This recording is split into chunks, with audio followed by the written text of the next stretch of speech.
تو میرے عزیز ذرا ٹھنڈے دماغ سے سوچو کہ انسان کی قدر و قیمت اس کے اخلاق کی وجہ سے، بعثت لأتمم مکارم الاخلاق۔ اب مسئلہ یہ ہے کہ ہمیں جو دین ملا وہ ہم نے اللہ سے نہیں لیا، وہ ہم نے مولوی سے لیا۔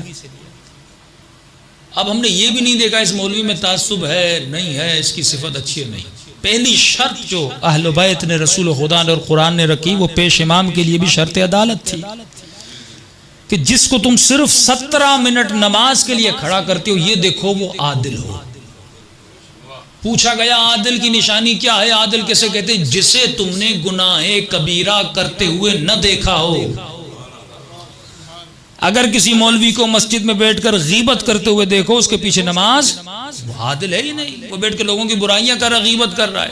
اگر حاسد ہو، حسد ہو، حب دنیا ہو، اگر گناہ کبیرہ کسی نامحرم سے کوئی تعلق میں مبتلا دیکھو، اگر کسی انسان کو گالی دیتے ہوئے دیکھو، اس کے پیچھے نماز نہیں پڑھ سکتے، کیونکہ یہ مصلی پہ کھڑا ہے، اللہ کی نماز اور دین کو قائم کرنے کے لیے کھڑا ہے۔ اگر وہ خود ہی برائی ہوگی، اچھا یہ بھی ہے کہ اگر تم اسے گناہ کرتے ہوئے دیکھو تو تجھ پر ہے کہ اس کے پیچھے نماز نہ پڑھو۔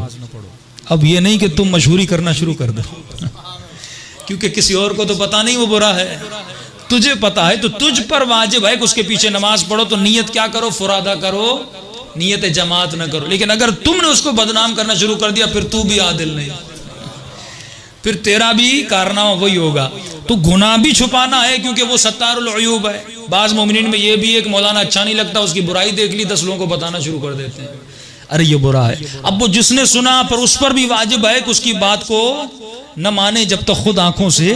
اتنا دین میں سختی ہے لیکن لوگوں نے بڑی آسانی سے مان لیا۔ خطیب منبر پہ جاتا تھا، 70 سال تک مولا علی کو برا بھلا کہا گیا۔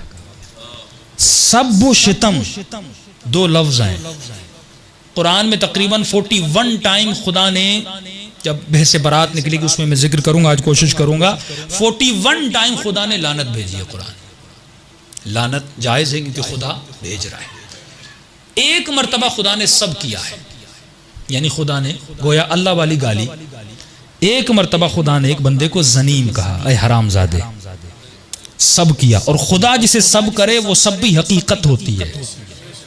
اگر خدا کسے زنیم کہے، اور وہ کون تھا؟ وہ بھی علی کا دشمن تھا، تفسیر البرہان میں چلے جائے، اس کی بحث میں نہیں جاؤں گا، حساس بحث ہے۔ ایک مرتبہ خدا نے سب کے، اس کے بعد خدا نے بندوں کو منع کیا، وَلَا تَسُبُّوا، اے اہل بیت کے ماننے والے، اے صاحبان ایمان، کبھی بھی ایک دوسرے کو گالیاں نہ دیا کرو۔ یہاں تک کہا کہ جو اللہ کا دشمن ہے اسے بھی گالی نہ دیا کرو۔ کیوں؟ جب تم گالی دیتے ہو سکتا ہے وہ تمہارے سچے خدا کو گالی دے۔ علمی بحث کرو، علمی مراتب کو بیان کرو، اس کے کردار کو بتاؤ کہ تاریخ میں کردار کیا تھا، لیکن کبھی گالی دینے کا تجھے حق نہیں ہے۔ اب دین ہم نے کس سے لیا؟ ہم نے ان سے لیا جو مفتی تھے، منبر پر گئے، 70 سال مولا علی کو برا بھلا کہا، کہ فرماتے ہیں اتنی شدت تھی کہ ایک مفتی اس زمانے کا جب نماز پڑھا رہا تھا، یہ ہر نماز کے بعد مولا علی کو گالی دیتے تھے، ہر نماز کے بعد مولا علی کو سب کرتے۔ تمام تر لسن کی کتاب موجود ہے۔ عمر ابن عبدالعزیز و واحد شخص تھا جس نے ممبروں سے مولا علی کو برا بھلا کہنوانا بند کروایا، اور جس کے لیے کہ جس نے فتق کو واپس کیا۔ ہم یہ بڑی دلیل دیتے ہیں، خود کہتے ہیں کہ اس نے فتق واپس کیا، اور جو وہ کہتے تھے فتق لیا نہیں، تو جب لیا نہیں تھا تو واپس کیسے کیا؟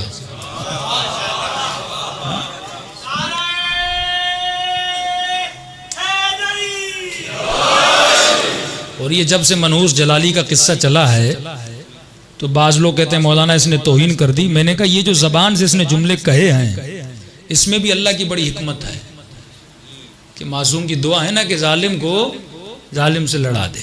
یہ ایسے جملے اس نے، پہلے تو یہ مانتے ہی نہیں تھے کہ سیدہ دربار میں گئی تھی، ہم شیعہ زور لگا لگا تھک گئے، بھائی گئی تھی، یہ کہتے نہیں کیسے ممکن ہے نبی کی بیٹی دربار میں جائے اور مانگے اور خلیفہ نہ دے۔ اب اللہ کا شکر ہے خود ہی مان لیا کہ گئی تھی، تو آدھا مسئلہ تو ہمارا حل ہو گیا، بلکہ میں کہوں گا پورا مسئلہ حل ہو گیا۔ اس نے کہا گئی تھی اور اس نے دیا بھی نہیں تھا، یہی تو ہمارا مسئلہ ہے۔ ہم کہتے ہیں دینا چاہیے تھا، آپ کہتے ہیں دیا نہیں تھا۔ اب یہ فیصلہ مسلمان پہ چھوڑنا چاہیے کہ اگر نبی کی بیٹی تیرے در پہ آتی، تجھ سے تیرا گھر مانگتی، تو دیتا کہ نہیں؟ نبی کی بیٹی، اور وہ وسیلہ بتا رہی ہیں. پھر پورا خطبہ پڑھو نا کہ سیدہ نے دلیلیں کون سی دی تھی، قرآن کی آیتیں کون سی پڑھی تھیں، وہ وثیقہ بھی لائی تھیں، وہ کتیبہ بھی لائی تھیں جس میں رسول خدا نے ہاتھ سے لکھا ہوا تھا کہ یہ میری بیٹی کا حق ہے. تو یہیں سے شیعہ کا فیصلہ ہو جاتا ہے کہ حق پر کون تھا، باطل پر کون تھا. صلوات پڑھے محمد وآل محمد.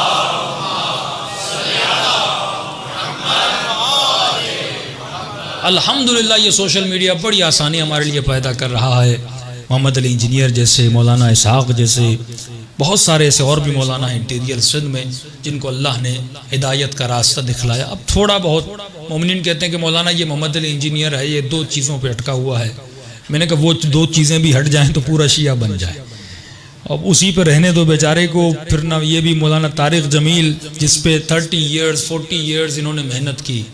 دیکھیے ایک عالم کو بنانے میں بھی بڑی محنت لگتی ہے، پروٹوکول دینا پڑتا ہے، سپورٹ کرنی پڑتی ہے، پوری تبلیغی جماعت پہ ان کو لے جانا، ان کو اسٹیج پہ بٹھانا، سالانہ مراکز سے ان کو تقریر کروانا، اور انہوں نے ایک تقریر کر کے ان کی ساری محنت پہ پانی پھیر دیا. ایک تو مولا کو مولا کہہ دیا، دوسرا انہوں نے کہا کہ حسین کے غم میں رونا جائز ہے.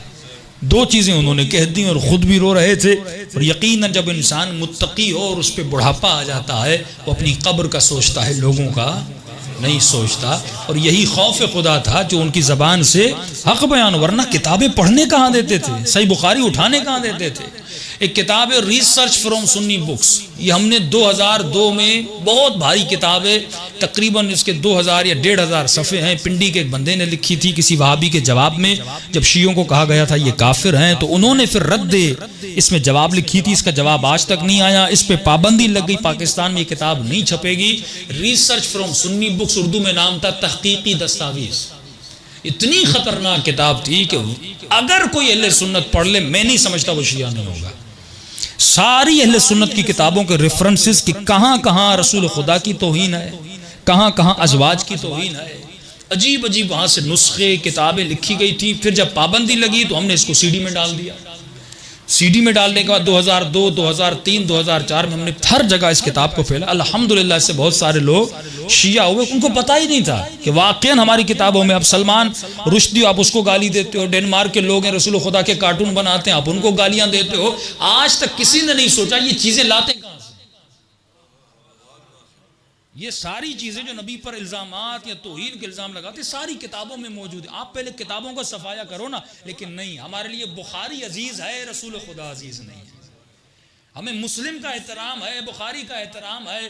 ہم کلینی کافی اس میں بھی خود بہار الانوار میں کچھ ایسی روایات ہیں جن میں مولا علی کی توہین ہے. ہم یہ نہیں کہتے ہماری کتابوں میں نہیں ہے، موجود ہیں. اور ہمارے ہاں سب سے پہلے جس نے یہ علم بلند کیا تھا وہ آیت اللہ طباطبائی صاحب تھے.